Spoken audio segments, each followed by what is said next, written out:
اور اس فیصلے کا جو ایک چھوٹے سے طبقے نے رد عمل دیا، اس فیصلے کے اوپر جس طرح کی زبان استعمال کی، میں مجبور ہوں آج آپ سے بات چیت کرنے کے لیے۔ دیکھیں، پہلے ایک چیز سمجھ آئے کہ پاکستان وہ ملک ہے جو دنیا کی تاریخ کا واحد ملک ہے جو مدینہ کی ریاست کے بعد اسلام کے نام پہ بنا ہے۔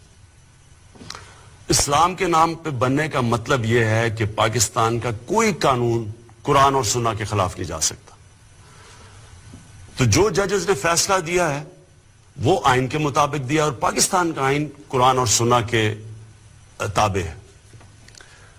اب جس طرح کی زبان استعمال کی گئی ہے پاکستان کے سپریم کورٹ کے ججز کے اوپر، یہ کہنا کہ وہ فیصلے کے بعد واجب القتل ہے، اور پھر وہی نہیں رکنا، پھر یہ کہنا کہ پاکستان کے جو آرمی چیف ہیں وہ غیر مسلم ہیں، اور جنرلز کو کہا جا رہا ہے اور فوج کو کہا جا رہا ہے کہ آرمی چیف کے خلاف بغاوت کرو۔ میں پہلے تو ادھر سے شروع کرتا ہوں، اپنی حکومت کی پہلے آپ سے بات کرتا ہوں۔ دیکھیں، میں بار بار یہ کہہ بیٹھا ہوں کہ پاکستان انشاءاللہ جب ایک عظیم ملک بنے گا تو وہ مدینہ کی جو ریاست کے جو اصول تھے ان پہ چل کے بنے گا۔ میرا یہ ایمان کا حصہ ہے کہ جب تک ہم جس مقصد کے لیے پاکستان بنا تھا، اسلامی فلاحی ریاست، اگر ہم وہ نہیں بنائیں گے پاکستان کو تو اس کا کوئی مستقبل نہیں ہے۔ میں یہ بھی سمجھتا ہوں کہ انسان کا ایمان مکمل ہی نہیں جب تک نبی صلی اللہ علیہ وسلم سے انسان عشق نہیں کرتا۔ ہم نے عملی طور پہ اس حکومت نے وہ کام کیا جو آج تک کبھی کسی نے نہیں کیا، کسی پاکستان کی حکومت نے نہیں کیا۔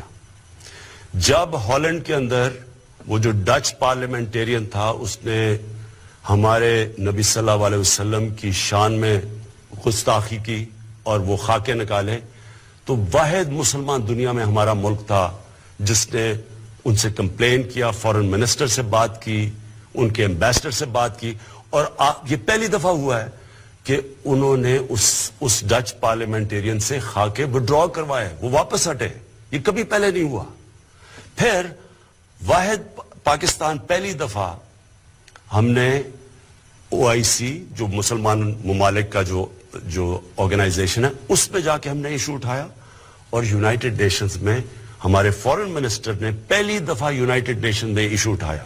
اس کا نتیجہ کیا ہوا کہ European court of human rights اس نے پہلی دفعہ فیصلہ کیا کہ نبی صلی اللہ علیہ وسلم کی شان میں گستاخی کرنا آزادی رائے میں نہیں آتا۔ یہ پہلی دفعہ ہوا ہے۔ میں صرف آپ کو یہ بتا رہا ہوں کہ ہم یہ صرف باتیں نہیں کرتے، ہم نے عملی طور پہ کر کے دکھایا ہے کہ ہم واقعی اپنے نبی صلی اللہ علیہ وسلم کی شان میں کسی قسم کی گستاخی نہیں دیکھ سکتے۔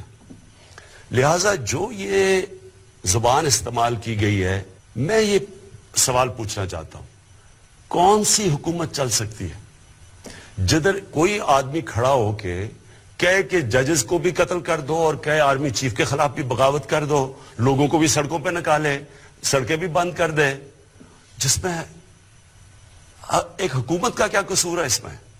تو کون سی حکومت چل سکتی ہے ایسے؟ کون سا ملک چل سکتا ہے؟ آگے ہم اتنے مشکل معاشی بحران سے نکل رہے ہیں۔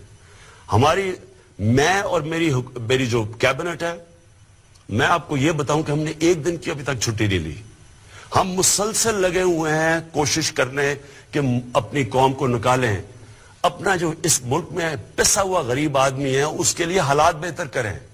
جو ہم دنیا سے، باقی دوست ممالک سے بات چیت کر رہے ہیں کہ یہاں سرمایہ کاری کرو آ کے، اس کا مقصد ہی یہ ہے کہ یہاں بے روزگاری کم ہو یا غربت کم ہو۔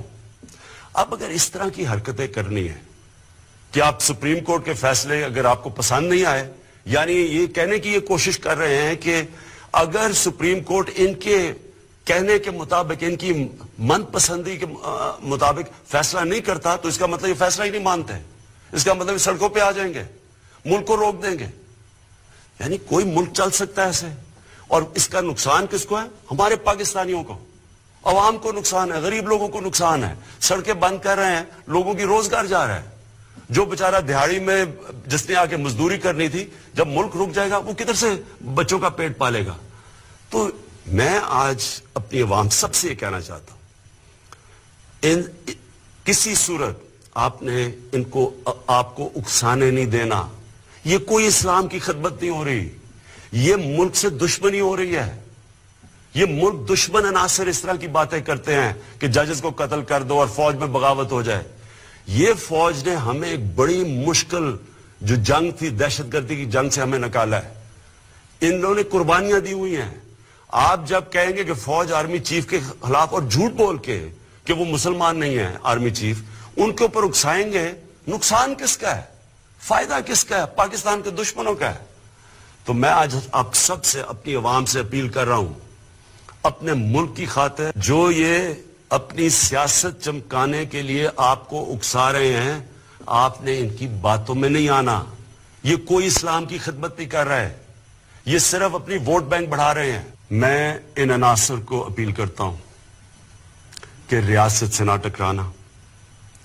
میں آپ کو یہ اپیل کرتا ہوں کہ اس ملک کی خاطر جو کہ مشکل برات سے نکل رہا ہے، اور اللہ کا شکر ہے آگے اچھا وقت آ رہا ہے، آپ اپنی سیاست چمکانے کے لیے، اپنے ووٹ بینک کے لیے اس ملک کو نقصان نہ پہنچائیں. اگر آپ یہ کریں گے، میں آپ کو یہ واضح کر دوں کہ ریاست اپنی ذمہ داری پوری کرے گی.